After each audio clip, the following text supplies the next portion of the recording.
제가 알기로는 지금 예배 마치고 나서 오후에 우리 초원별로 좋은 곳에 가서 교제하는 시간을 가진다고 알고 있습니다. 그래서 이 예배가 빨리 끝나기를 바라는 사람도 있을 거라 생각합니다. 그리고 가서 교제 나눌 때 제가 알기로는 두 초원 다 보물찾기를 하는 걸로 알고 있습니다.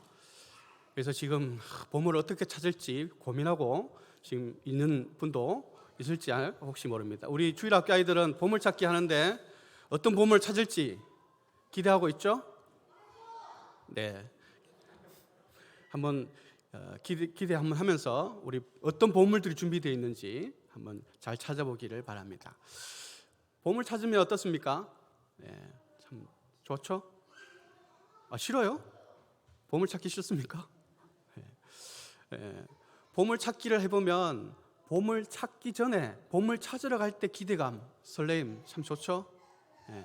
그리고 또 나는 못 찾았는데 주변에서 보물 찾았다 소리 들으면 정말 속상하고 심지어 분노까지 일어나며 어떻게 하든 찾아야지 하며 눈을 붉히게 되죠.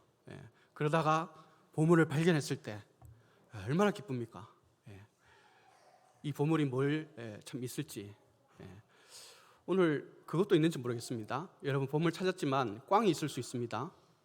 그래서 좋은 보물이 걸릴 수 있도록 여러분 기도하셔야 됩니다. 오늘 본문에는 우리가 이 오후의 교제에 보물 찾기 하듯이 보물을 찾은 사람이 나옵니다. 오늘 한 농부가 나오고 그 농부가 자기가 가꾸는 농사를 하는 그 밭에 밭일을 하다가 그 땅 속에 묻혀 있는 보물을 발견한 이야기가 오늘 나오고 있습니다. 여러분, 이 농부의 보물을 발견한 그 순간의 기쁨을 한번 생각해 보시기 바랍니다. PPT 좀 띄워주세요. 하나님께서 오늘 말씀을 통해서 우리에게 말씀하시는 것이 바로 이 농부의 그 보물을 발견할 때 그 기쁨, 마음, 그 기쁨. 저는 이 말씀을 준비하면서 바라는 것은 여러분들도 예배 마치고 돌아갈 때 바로 그런 농부의 이 기쁨이 여러분에게도 있기를 정말 바랍니다. 여러분도 이 기쁨을 소유하고 예배 끝나고 돌아갈 때 이 기쁨을 다 같이 소유하는 여러분 되었으면 좋겠습니다. 여러분, 지금 농부가 자기 밭을 경작하다가 땅속에 묻힌 이 보물을 발견한 장면이 나오고 있습니다. 2000년 전 이스라엘은 팔레스틴 지역은 끊임없이 주변 나라들과 전쟁이 끊임없이 있었습니다. 그래서 늘 불안한 삶을 사람들은 살고 있었습니다. 언제 전쟁에 나가서 전쟁에 끌려가서 또 싸워야 될지, 그러다가 죽게 될 수도 있고, 그래서 여러 가지 삶이 불안정한 상태였습니다. 그러다 보니 자신이 가지고 있는 어떤 재산이나 또 자신이 소유하고 있는 값진 것들에 대해서 뭔가 좀 불안한 마음을 가지고 있었습니다. 그래서 은행이나 금고가 없기 때문에 자신이 알고 있는 아무도 모르는 곳에 숨겨두어야 했는데 그것이 바로 자신이 가지고 있는 땅 속에 묻어두는 것이었습니다. 그래서 아무도 모르게, 가족들조차도 모르는 그곳에 땅을 파고 자신이 가장 보물 여기는 재산 중에 보물 여기는 것들을 그 땅 속에 묻어두고 있었습니다. 근데 문제가 뭡니까? 전쟁이 일어나서 전쟁에 나가든지 아니면 전쟁에 휘말리든지 아니면 피난을 가게 되다가 뜻하지 않게 죽게 되는 경우, 땅속에 묻힌 보물은 아무도 모르는데 정작 알고 있는 유일한 한 사람이 죽어버리면 그 땅에 있는 보물을 아무도 모르죠. 땅속에 묻힌 보물을. 그래서 땅을 경작하다가 땅 속에 나오는 그 보물을 발견했다는 그 이야기가 종종 있었다고 있었습니다. 기록에 있었습니다. 이 농부도 그렇게 땅을 경작하다가 바로 땅 속에 묻힌 보물을 발견하게 된 것입니다. 자기 땅은 아니었던 것 같아요. 소작농이었던 것 같습니다. 자기 땅이 이제 아니기 때문에 임대를 해서 소작을 하는 그런 소작농이었습니다. 그런데 보물을 발견하게 되자 그의 반응이 어떤지 한번 보십시오. 그의 반응이 뭡니까? 그것을 발견하면 제자리에 숨겨두고 기뻐하며 어떻게 했다고요? 집에 돌아가서는 가진 것을 다 팔아서 그 밭을 산다라고 말씀하고 있습니다. 지금 이 보물이 얼마만큼의 가치가 있는지는 정확하게 수치로 나오진 않습니다. 그러나 분명한 것은 자신의 모든 소유를 팔아서 그 밭을 살 정도의 가치가 그 보물에 있었다는 것입니다. 그 농부는 그것을 알게 되었다는 것입니다. 발견하게 되었다는 것입니다. 그래서 그 발견하고 꺼낸 순간 다시 조용히 그것을 자기만이 아는 표식을 해놓아서 묻어두고 돌아가서는 자기 모든 소유를 다 모읍니다. 혹시 모자라면 대출 받을 수도 있겠죠. 대출 받고 그래서 어떻게 하든 빚을 내서라도 그 땅을 반드시 삽니다. 뭐 주변 사람들이 말릴 수도 있겠죠. 왜 그 땅을 사느냐? 굳이 그 땅을 살 필요가 있느냐? 뭐 그렇게 말릴 수도 있겠죠. 뭐 투자를 하는 사람들이 보면 뭐 투자 가치가 없는 땅일 수도 있겠죠. 투자 없는 땅에 왜 그 땅을 굳이 사서 어떻게 하려고 그러느냐? 빚을 내서 살 때 왜 빚을 내서까지라도 이렇게 사야 되는지 아마 가족이나 주변의 사람이 뜯어 말릴 수도 있겠죠. 그런데 이 사람은 자기 모든 소유를 다 팔아서 그 땅을 샀다는 것입니다. 왜 샀죠? 왜 이 농부가 그 땅을, 그 밭을 살까요? 자신의 모든 소유를 다 팔아서라도 그 땅을 왜 살까요? 여러분 44절 말씀을 다시 한번 보십시오. 밭에 숨겨놓은 보물과 같다. 어떤 사람이 그것을 뭘 했다고 말씀하십니까? 발견했다고 얘기합니다. 발견했다고. 그 밭에 감추어 있는 보화를 끄집어내서 찾았는데 그것을 발견했다라고 말씀하고 있습니다. 단순히 눈에 보이는 보물이야 이렇게만 참 여길 것이 아니라 그 농부가 뭘 발견했을까요? 지금 그 농부가 뭘 발견했을까요? 그 보물이 가지고 있는 가치를 발견한 것입니다. 어떤 가치입니까? 자신의 모든 소유를 팔아도 아깝지 않은, 자신의 모든 전부를 다 던져도 아깝지 않은 그 가치를 그 보물에서 발견하게 되었다는 것입니다. 그래서 오늘 말씀의 중심 내용은 뭐냐면 천국에 관한 이야기입니다. 천국은 마치 그렇게 얘기했습니다. 그래서 이 천국의 가치가 얼마나 가치 있는지에 대해서 비유로 예수님이 지금 말씀을 하고 있는 것입니다. 여러분, 천국은 참 얼마나 가치 있습니까? 그죠? 그러나 가치라는 것을 생각해 보면 여러분, 가치는 사람마다 어떻습니까? 그것의 어떤 가지고 있는 가치에 대한 평가는 사람마다 다르죠. 그래서 어떤 아이가 있는데 어떤 아이가 이제 우리 하율이 같은 아이가 있는 것이죠. 그 아이가 엄마의 지갑에 있는 돈을 막 끄집어내서 이제 뭐 얼굴에 문대기도 하고 막 가지고 노니까 엄마가 어떻게 얘기합니까? 우리 정선아 사모님께서 돈은 더러운 거야. 더러우니까 만지면 안 돼. 그렇게 얘기했다고 합니다. 그래서 며칠 지난 뒤에 지갑을 꺼내봤더니 돈이 없어요. 그래서 쓰레기통을 보니까 그 속에 지폐들이 가득 들어있다는 거예요. 우리 하율이가 돈은 더러운 것이니까 쓰레기통에 버려야 돼. 거기서 5만짜리, 만원짜리가 그렇게 있었다고 합니다. 하율에게 이 돈은 그냥 지폐 종이, 더러운 것, 그죠? 그러나 우리에게는 5만원짜리, 정말 진흙 속에 온갖 진흙을 다 묻혀도 여러분 가져가지 않겠습니까? 제가 장담하는데 99%다 가져갈 것입니다. 아무리 더러워도 휴지통에 빠져 있어도 아마 가져갈 것입니다. 왜냐하면 그것의 가치를 알기 때문에 그렇습니다. 그만큼 가치는 사람마다 다 다르게 평가할 것입니다. 그래서 천국은 마치 밭에 감추인 보화인데 이것을 발견해야 된다고 표현하고 있는 것은 천국은 너무나 가치롭고 너무나 귀중하고 너무나 소중한데 뭘 해야 된다고 합니까? 발견해야 된다고 말합니다. 그것이 얼마나 가치가 있는지 그것을 발견할 수 있어야 한다는 것입니다. 여러분, 우리는 천국을 자주 얘기합니다.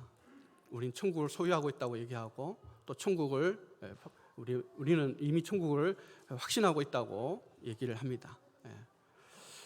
그러나 우리는 그 천국에 대한 가치를 어떻게 생각하는지 한번 생각해 보시기 바랍니다.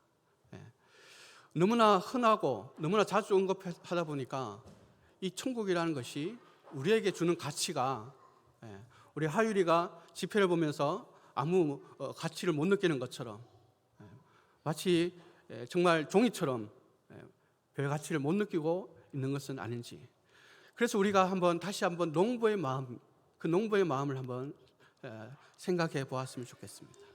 농부에게 있어서 이 천국의 가치는 보물처럼, 그죠? 자신의 모든 전부를 팔아서 그 밭을 사야 될 가치가 보물에 있는 것처럼 천국은 우리의 모든 것을 다 팔아도 아깝지 않은 그런 가치가 있다는 것입니다. 나의 모든 전부를 드려도 아깝지 않은 가치가 우리에게 있다는 것입니다. 여러분, 천국은 어떤 것입니까? 하나님 통치하시고 다스리는 나라입니다. 그 하나님께서 이 땅에 오신 분이 바로 예수 그리스도이십니다. 다시 말하면 본문의 천국은 예수님을 나타내는 말씀이기도 합니다. 여러분, 예수님은 천국 보화이십니다. 예수님은 나의 전부를 다 던져도 아깝지 않은 분이십니다. 왜냐하면 나의 구원을 이루어 주신 구원자이시고 주님이시기 때문입니다. 믿으십니까? 우리는 모두 죽어 지옥 갈 죄인이었습니다. 우리는 정말 참 예수님 하나님을 떠나서 죽어 지옥 갈 죄인들이었습니다. 여러분, 죄가 무엇입니까? 죄가 무엇입니까? 도덕적으로 윤리적인 것만이 죄가 아니라 성경에서 말하는 죄는 하나님을 떠나서 내 마음대로, 내가 원하는 대로, 내가 하고 싶은 대로 살아가는 것이 바로 죄라고 얘기하고 있습니다. 그래서 죄는 하나님이 있어야 될 그 자리에 바로 내가 있고 내가 주인이 되고 내 스스로 내가 원하는 대로 살아가는 것, 무법으로 살아가는 것, 그것이 바로 죄라고 성경은 우리에게 말씀하고 있습니다. 그 결과 우리는 어떻습니까? 우리는 하나님 심판대로 영원한 사망 가운데로 죽어 지옥 갈 죄인으로 끝을 나는 그런 인생을 살아갈 자들이었습니다.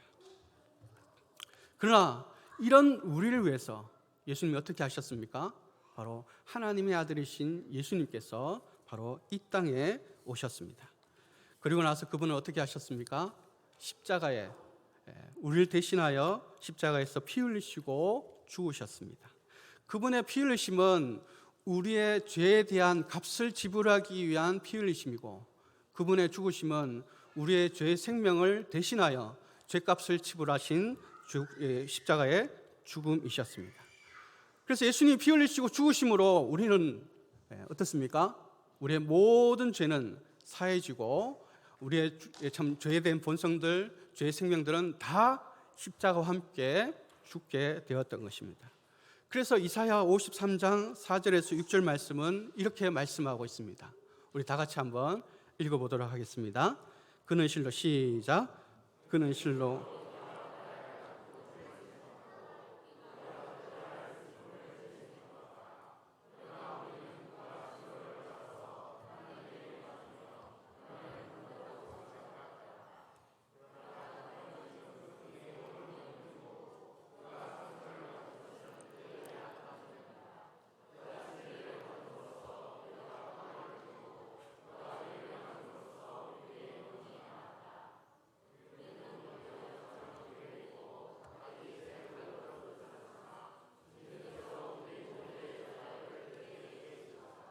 아멘. 예수님께서 우리가 받아야 될 그 고통을 대신 받으시고 또 우리가 겪어야 할 그 슬픔을 대신 지셨다고, 겪으셨다고 말씀하고 있습니다. 우리가 받아야 할 그 징벌을 하나님에게 대신 맞으셨고 우리가 받아야 될 그 고난을 대신하여 받으셨다고 말씀하십니다. 그래서 우리의 허물, 우리의 죄악이 예수님이 대신 모든 것을 감당해 주심으로 우리는 어떻게 되었습니까? 우리가 평화를 누리고 또 모든 질병이 떠나가게 되고 또 하나님을 아버지라고 부를 수 있게 되었다고 말씀을 하고 있습니다. 주님께서 우리 모든 죄악을 다 담당해 주신 것이었습니다. 이 예수님을 우리는 믿음으로 영접하고 예수님을 나의 구원자로, 나의 주님으로 영접하면 바로 우리에게 구원이 이게 이루어지게 되고 그 구원이 우리에게 마음에 이루어짐으로 천국을 소유할 수 있게 되는 것입니다. 여러분, 우리 인생의 가치는 돈에 있지 않습니다. 건강에 있지 않습니다. 명예에 있지 않습니다. 삶의 안정에 있는 것이 아닙니다. 우리 인생의 가치는 바로 구원에 있습니다. 그 구원을 우리에게 주신 예수님이 우리의 참 보물이십니다. 이 예수님을 믿을 때 우리는 천국을 소유할 수 있고 그 나라에 들어갈 수 있게 되는 것입니다. 농부가 자신의 그 보물을 발견했을 때 자신의 모든 소유를 다 팔아서 사면서 뭐라고 하십니까? 기뻐했다고 말씀하고 있습니다. 천국을 소유하고 예수님을 통해서 구원을 영접하고 확신할 때 천국을 소유하게 되는데 한없는 그 기쁨이 바로 농부의 마음처럼 우리에게도 그 기쁨이 있다고 말씀하고 있는 것입니다. 저는 오늘 여러분에게 천국에 관한 얘기를 하고 싶지는 않습니다. 천국을 소유할 수 있게 되기를 진심으로 바랍니다. 천국이 어떤 것인지 그 정의나 또 그것이 무엇인지에 관한 얘기를 여러분에게 말하고 싶지는 않습니다. 그러나 여러분에게 바로 이 천국이 여러분에게 소유되어지고 여러분이 갖고 저 문을 나갈 수 있게 되기를 진심으로 바랍니다. 그러기 위해서 나의 모든 죄를 대신하여 십자가에서 피 흘리시고 죽으신 예수 그리스도, 그분을 나의 구원자요 나의 주님으로 믿는 저와 여러분 되기를 진심으로 기도하고 바랍니다. 그래서 여러분에게 농부의 기쁨이 가득해서 저 문을 나서는 저와 여러분 되기를 간절히 기도합니다. 그래서 여러분, 이 시간 우리의 구원자 되신 예수님을 정말 믿고 구원받았는지 여러분 스스로에게 한번 물어보는 여러분 되었으면 좋겠습니다. 여러분 스스로에게 한번 물어보십시오. 나는 이 천국을 소유하고 있는가? 나는 예수 그리스도 그분으로 인해서 나의 모든 죄를 사하시고 나의 모든 죄를 대신하여 십자가 죽으신 예수님을 믿고 구원받았는지 여러분 스스로에게 한번 물어보시기 바랍니다. 그래서 오늘 꼭 그 예수님을 여러분 마음속에 나의 구원자여 주님으로 영접하는 저와 여러분 되기를 진심으로 축복합니다. 기도하겠습니다.